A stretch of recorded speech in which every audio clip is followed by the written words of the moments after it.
Barbara Corcoran, welcome to the Mel Robbins podcast. Thank you very much. I have been looking forward to this because I have met you in passing a number of times. I admire you so much. I'm a fan of Shark Tank. I've heard your keynote address. It's extraordinary. How might my life be different if I take everything to heart that you're about to share with us and teach us today and I apply it to my own life or my business? I would love people to appreciate and believe that you're far more capable than you think you are. I've never met a person who wasn't more capable than they gave themselves credit for. And I'd like people to really understand that you don't have to do it the way everybody else does. It's not the way that you're going to do it. You're free to do it exactly as you please. I know that so many people are going to listen to this and they're going to share it, particularly with the women in their lives that are doubting themselves, that don't think they're capable. So could you speak directly to the person who maybe received this from a friend or a sister and they're feeling full of doubt, they've lost some confidence, they're feeling a little stuck? What do you want to say to that? Well, I think everyone feels stuck. I'm probably feeling stuck 4 or 5 times a month. Really? It's not important whether you feel stuck or not. Just assume it's a human condition. We all feel that way. But I think you can do a lot to change yourself to being unstuck. And one of the best ways to do it, or at least I started with it, is to change tape in your head. I had a tape in my head like intimidation all the way until I decided to change it from Barbara, you're overstating, Barbara, you can't get there, Barbara, you can't, and replace it with Barbara, you're incredible. Now, did I believe it? No, but I made the habit of changing it every time my mind went down that hole. I changed it to Barbara, you're incredible. And eventually I started believing it. We all have lousy tapes in our head, left over from childhood. Man, I think the woman that gave me the worst tape in my head was Sister Stella Marie, the nun from hell in 3rd grade, who said, you're always going to be stupid because you can't read. It took me probably 8 years to get over that. And I said, I'm not going to be stupid. And I decided not to be. I mean, it's a shame that how dare someone make you feel less than you are? You've got to come back strong. Well, and oftentimes, Barbara, and I think you know this too, because you just talked a little bit about how you were like, Barbara, you're doing this, Barbara, you're doing that. And you started saying, Barbara, you're incredible. And then the more you repeated it, you started to believe it. But oftentimes the person that's beating us down the most is ourselves. Yes, very much. And so for the person who's listening right now who feels like, okay, Mel, Barbara, I love both you ladies, but it's too late for me. I have screwed up too many times. Wow. I have not gotten myself together. It's too late. I'm too old. What do you want to say to that person? It's never too late, obviously. You know that. I know that. But I think you just have to pause and realize I have always done a simple exercise. I've counted the years I have left and think of how many more me's can I get in those years. So when I was 46 and sold my business, I thought I sold the golden goose, and I thought I would never, ever create another business again like that. I thought I had sold my best business. Not that I didn't want to, I wanted to.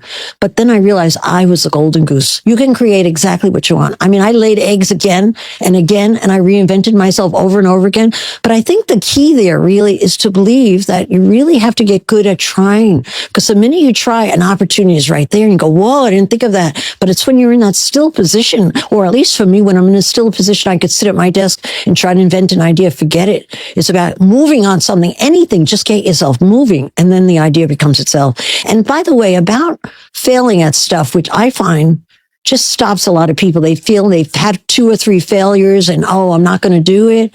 I just don't believe in that. I think they just didn't hang around long enough to see the flip side of failure, because all my good stuff happened after a big failure. It almost seemed like for me, the bigger the failure I had, the bigger the upside. But I was dogged enough to just stay there and see there's got to be something here. There's got to be something. And I think just waiting around for the something to find it and believing there's something there. I don't think you're ever wrong. I think there's always something there and you can get something started again. You said something that really caught my attention, which is you do this thing where you count the years you have left. Yes, I do. So do you have a number in mind for how long you're going to live? Yeah, about 105. Okay, 105. So let's just take that away as something you can grab from Barbara. You're going to live to 105. You've got that many years left. And that's love what 35 years. That's a lot. How many me's can I pack into? Probably about another 2, but they've got to be different. They've got to suit who I am at that juncture in my life. Oh, I love that. I could never build another real estate business with the energy it took, the people I had to hire, the financial stress I went through. I'm older now. I just can't handle that. It's got to be appropriate to who you are and true to yourself at that point in time, because your experience changes you. You're still the same Barbara, but you're slightly different. So it's got to fit you very well. How do you know what fits you and what doesn't? It feels right. I don't have a plan necessarily. I might have a vague plan, but I have confidence that I'll find something. and that it will feel right when I see it. Like I did this last go around when I saw the Corcoran Group. I tried cooking lessons. I was going to be a chef. I tried artistic lessons. I was going to be an artist. I have all those capabilities, but nothing felt right. I started a PR company for about 3 months. It didn't feel right. Threw that away. And the fourth one I landed on. I became an expert in real estate on the Today Show. And all of a sudden I was getting work. And I said, hey, this feels right. Let me do it. I'm good at talking on TV. And off I went. And that right there is an example of exactly what you just told us to do. Mm-hmm. You have to try. You're also known as one of the most accomplished investors and founders today. But what people don't know is how the story begins. And so what I want to do is go all the way back to growing up in New Jersey and talk about what life really looked like. I got a little photo for you of you and your siblings. Oh, sure. I love this photo. That was my sister Ellen's idea. Thank God we posed for it. Yeah. You don't get those opportunities easily enough. Talk about what life really looked like when you were growing up in New Jersey. Well, I actually had a very happy childhood. I was very poor, but I was happy. My mother had 10 kids. My father was her 11th child. I think he was the hardest to manage of all of us, but it was crowded and it was competitive. I would say those two words come to mind always: crowded. So you had to make do all the time and finesse all the time, and competitive. You had to compete for my mother and father's attention. We each got very little attention. It was doled out in tiny little pieces. And I really believe that's the reason I've needed a lot of attention my whole life, making up for that or something. But it was chaotic. But my mother had a great ability for systems. She had a system for everything in the household. And with her systems, we were always well dressed. We were always had good meals. We always celebrated holidays. And we felt like we were the rich kids in town, really. But we weren't. But what a great upbringing I had, really. So you grew up in a 2-bedroom flat with 10 siblings. How did that shape the way you approach life? I was always competing for my mother's attention, so I got good at talking.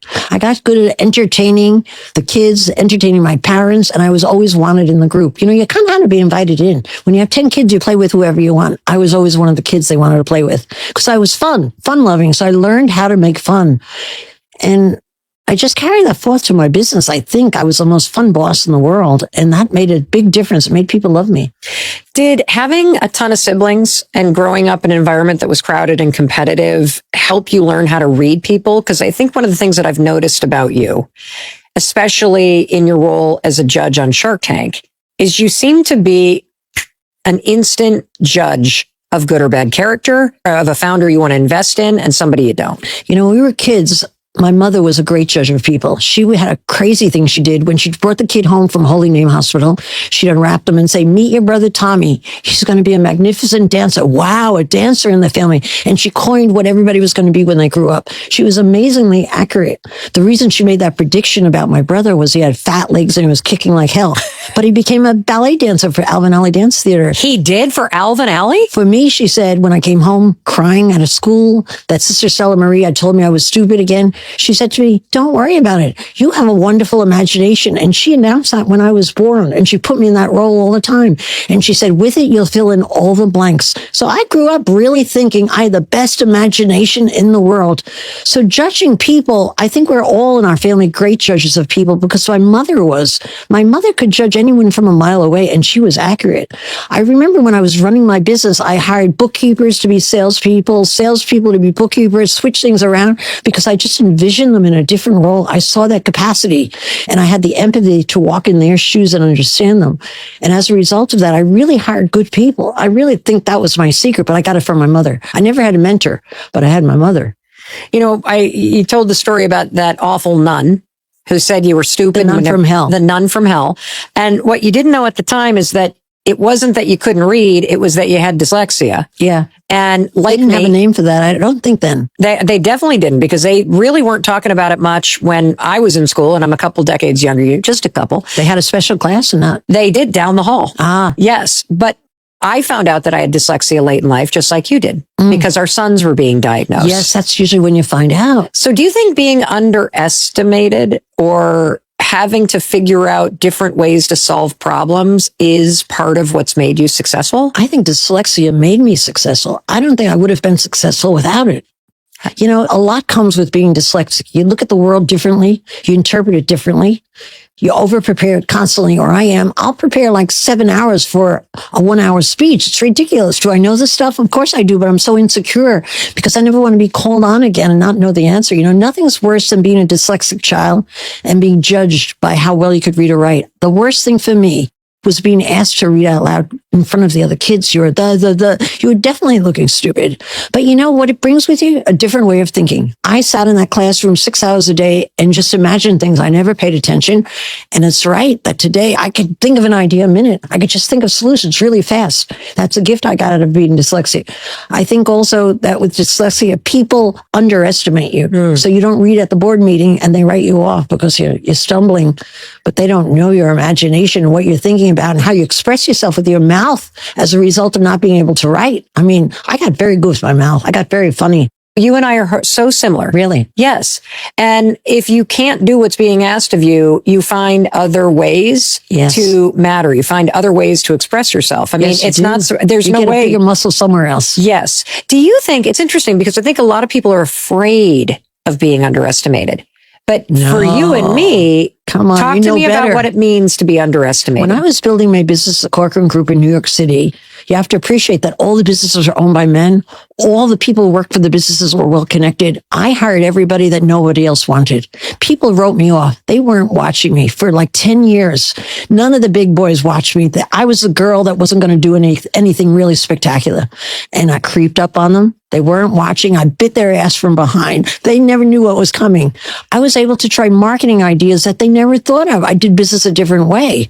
I was able to hire gay men. No one was hiring gay men, but what dedication I had from my gay salespeople. I hired everybody who did want it, but what a team we felt. And everybody was getting even, proving that they could be a somebody. And I was there to tell them they were better than they ever were. And they were really going to be a somebody. And guess what? Everybody did. Even a guy I hired as a concierge desk at the Pier Hotel became my secretary. And he later went on to run my arch rival and almost put me out of business. My God, I just had a gift of knowing what people would do well. One of the things that I also love about you is I think there's very few people that could outwork me, but you might be one of them. Oh, I can outwork you. No doubt. I've never met anyone who could work harder. Yes, you work very, very hard. You worked 22 jobs before you started that real estate business, including being a receptionist, a waitress. I want you to walk me through that chapter. And what did those early jobs teach you? The early jobs are invaluable. And today people think they should know what they want to be when they grow up and they get right into that track. I think it's such a terrible mistake. I spent those 22 jobs, most importantly, learning what I was good and what I was bad at. So I was a great waitress. I at times had 3 waitress jobs at once, but I could charm anybody. I could serve them faster than anybody, get that coffee there, call the guy handsome if I couldn't remember his name from the day before. And it helped me tremendously. I was a nurse's aide and I had to post temperature charts and I got the numbers mixed up. I knew I didn't belong in a business with numbers at all. I learned that I could sell more hot dogs at a hot dog stand than the next kid because I had the gift of gab. I learned exactly what I should be at. And I learned really, most importantly, I was great at sales. And that's what I wound up being. When I went into the real estate business, I knew nothing about real estate and never really learned anything about real estate, but I knew how to make people happy with their real estate and talk them into things they really loved and were afraid to make the choice about. What do you think makes someone good at sales? I think it's being genuine. I don't think you can fake it. I think people know when you're selling them something they don't want to buy, talking them into it. I think you just have to make someone comfortable with what they're going to choose anyway. Give them reasons why it's a great choice. Make them feel justified in going up to a higher price, that they deserve that apartment at a higher price, or they deserve the better view or whatever. I think it's making them feel comfortable with you. It's really more what sales is about, comfort. I agree. And I think that's a lot of what comes through those early jobs. Yeah. Is getting comfortable with yourself and comfortable with people of different moods as you're serving them. But thank God I had the chance to try out 22 jobs. When I went into Bloomingdale's to buy my first coat, which was an extravagant coat with my first commission check, I didn't know what I'd look good in. I tried on a million coats, and it's kind of the same way with jobs. I think you got to just try on a million stuff to see what you're good at. It just doesn't come naturally. I have a photo of you. Where are you getting these photos? I haven't seen this when you're 23 years old. That's the coat I was telling you about. Are you kidding me? Yeah, I swear to God. That's the first coat you bought at Bloomingdale's. Yeah, it was $330 and I had a $340 commission check. Okay, hold on a second. So you earned $340 on your first real estate transaction, and you spent 330 of it on a coat. Yeah, I blew it. And so what would you tell that version of you, the 23-year-old Barbara, about what's possible? I would have told myself, you're dead on. You look and feel like $1 million. You're going to act like $1 million. I wanted to be the queen of New York real estate on day one in the business. I saw it like I could taste it, touch it, saw it in living color, but I had a ratty outfit on, Yeah. So once I put that coat on, I wore it for the next 6 years, up and down the streets of Manhattan. But I felt like a fancy lady. Everyone would have told me what a stupid thing to do when you only had $1,000 to stretch. It wasn't a stupid thing. It was probably the best thing I ever bought. How come? Because it made me feel like who I wanted to be. Well, you know what I love about this story? There's really important wisdom to pull out of it that I want to make sure as you're listening or watching that you don't miss. So Barbara, even at the age of 23, you had this sense of clarity to be able to say to yourself, this is what I want. And without that sense of clarity and the permission that you give yourself to say, you know what, I want to be successful in real estate. I want to be the queen of real estate in New York City. Why the hell not? Declaring it is the first step. And then you started to think about what are some of the small things I need to do to feel like it. One. And the coat was the first one, to embody it, to look like it, to feel like it before you were it. Yes. So let's fast forward 7 years. You're 30 years old. Your boyfriend, who also becomes your business partner. Why the hell are you in business with your boyfriend, Barbara? I was a diner waitress, and he came in one night and he was charming. He had jet black hair, aviator shades on. He was sexy. I had never had a boyfriend. So at 23, I really wanted a boyfriend. Yep. And he later, 2 months later, once I was his girlfriend, gave me $1,000 to start my business. Where the heck would I get $1,000? That's true. That was the lucky break. That was the lucky break. And I started the company first with him. I needed him. I didn't have the confidence at the time to think I could really do it, but he told me I could. And then I believed it. He told me he was successful in business. He was charming. And he said, you'd be great at real estate sales. So I said, okay, that's good enough. I could always go back to the diner. And that's exactly what I did. I started the business. So he left you. Yes. Married? My secretary, that bitch. Well, now you want to thank her probably. Yeah, probably. But he also told you that you'll never succeed without me. Well, I don't blame him because I Why? was going out the door. I divided the business in half and left him on a Friday afternoon and took my half of my business out with me. And I think he was angry. I don't really think in hindsight, when I think about it, that he meant it, but thank God he said it. Because when he said, you'll never succeed without me, I knew I'd rather die than not succeed. And when I was in bad times and didn't know how to keep the business through all the upheavals in New York City, going bankrupt, the stock market crash, 9/11, when I would always be out of cash, I would think of his words. They would just come back on me. And I would always think of some other angle to keep in business. So thank God he said that. He was wrong. I sold my business for $66 million about 20 years later. And he was out of business in 3 years. So go figure. You almost said, I heard. So, Yep. So how do you build confidence when you're scared or when you're unsure? I have all my confidence for one thing only, and I don't think people appreciate it. They think if you're successful at what you attempt, even in a particular chapter in your life or a day in your life, you grab from that your confidence and you have more confidence for the next time. It's never worked for me that way. I've tried everything. I've failed, most things, but most things in my real estate business were flops. But when I had a success, I found my confidence wasn't built. But what did build my confidence and made it rock solid is I knew I could outwork and outtry anyone. And I knew I'd be back. If I failed, I just knew in my heart I was going to stand right back up. And you always stand back up and try again. You're confident. You look confident because you are confident.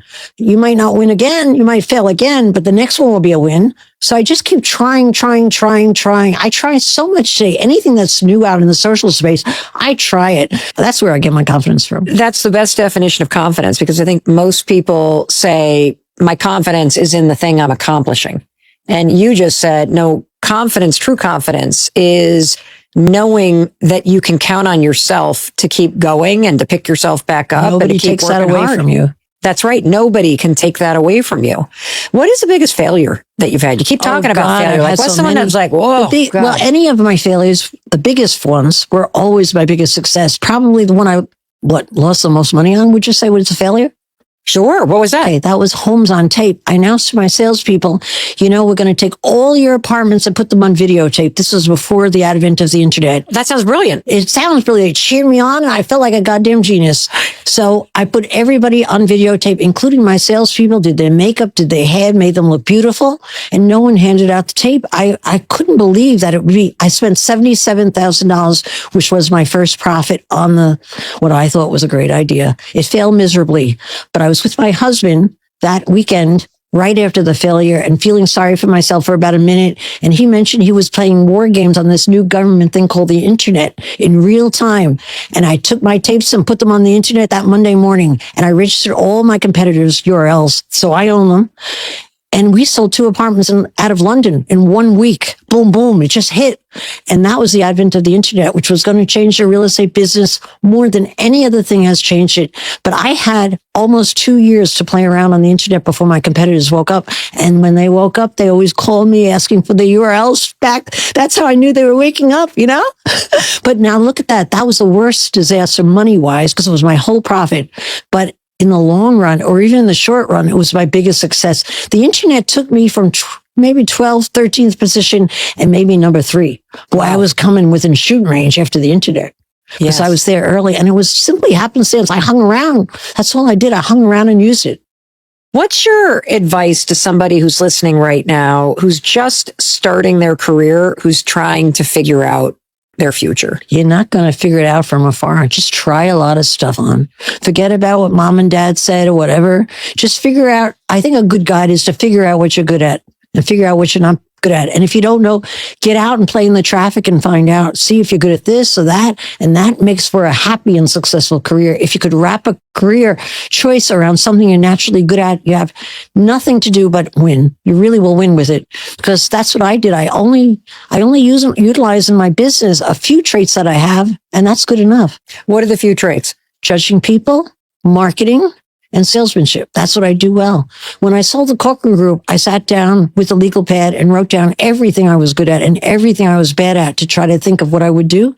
And there were only 3 things I could do. One of them was TV, one of them was a PR agency, and one was an advertising agency. Would utilize my traits of being good on camera, being a good salesman, and liking public speaking. Those are the 3 that were on the list. And I went into the TV business, thank God. I could have done it in the PR and advertising space, I think, just as well. Well, you said you tried it, but you didn't like it. It didn't feel right. Yeah, I didn't. That's why you got to get in traffic and play around, because then you're going to figure out what actually feels right and what doesn't. There's a lot of people that are losing their jobs right now. And also, I read this stat that 69% of Americans would quit their job today if they could afford to. Is that true? Yep. I didn't realize that. Because they do not like what they do.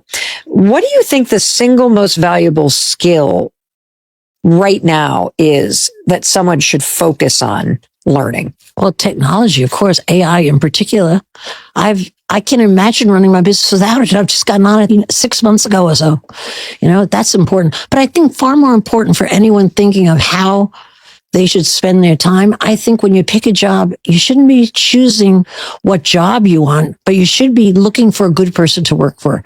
When you've got a great boss, it's far, far more important than a great job, because the boss has got your back. He pushes you ahead. He believes in you, and you have a heck of a fun time working for him.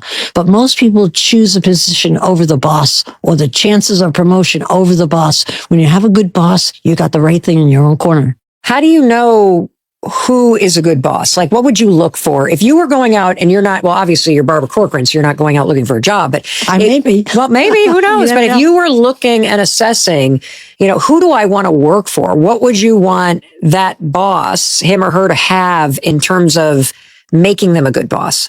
I would say the most important trait is have them speak about who works with them. Who do you have working for you now? Who's your favorite person? What do you do with them?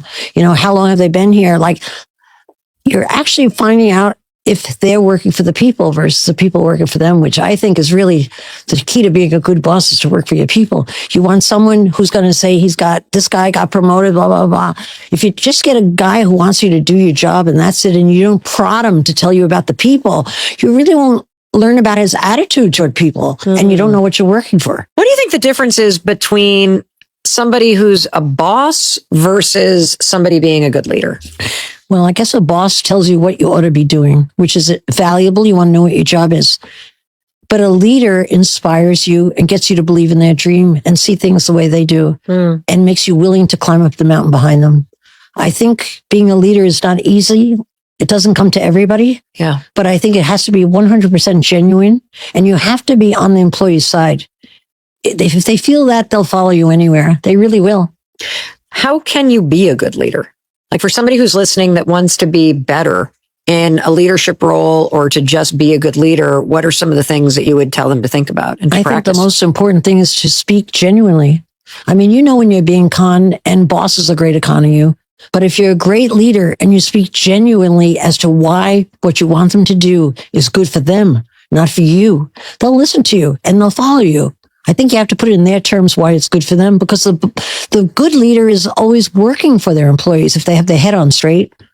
And that's how you get it done. What are the characteristics that would make you fire somebody? Like, you're out. Only one thing. I don't mind ineptitude. I don't even mind people who aren't putting in the effort. I can change that. I can inspire them and change it, but I can't change a complainer. If you're a complainer, I get rid of them. It's like a cancer in a company. One complainer feeling sorry, oh, poor me, needs oh, poor you. And it's contagious. It catches on and becomes incestuous in the company. I don't tolerate complainers. I got rid of them as fast as I could because they were dangerous and they were attacking my people. I felt the negative attitude was attacking my positive people, so I got rid of them. And, you know, why does teamwork matter so much? You've talked so much about team. Why does teamwork matter? And how do you build trust with your team? Because especially like if you think back to building your real estate company, people go between real estate companies all the time. Yeah. They get poached all the time. And it takes trust to stay somewhere. Well, in the real estate business, there's tremendous turnover, roughly 60% a year. I never had anyone leave unless I fired them. They never wanted to leave. They were having the most fun at my company. They liked me more than any other boss out there. And they most importantly liked each other. It was their family. So they stayed around. And how do you inspire that? By letting them know at every turn along the way that you're for them. I'm here to serve you. What do you need lately? How can I make your job easier? What would you like to be when you grow up? Where do you want to be promoted to? What do you want to do? I just had their viewpoint in my head. It didn't make a difference what I thought. But what happened naturally was they became ferocious and on my side. And besides which, you know where you basically need a team? Because you can't build a business without it. I've never seen anything without people building. So you have to inspire your people. Well, I think people forget that companies are actually people. It's made up of the people that work there. It's easy to forget the higher you're up.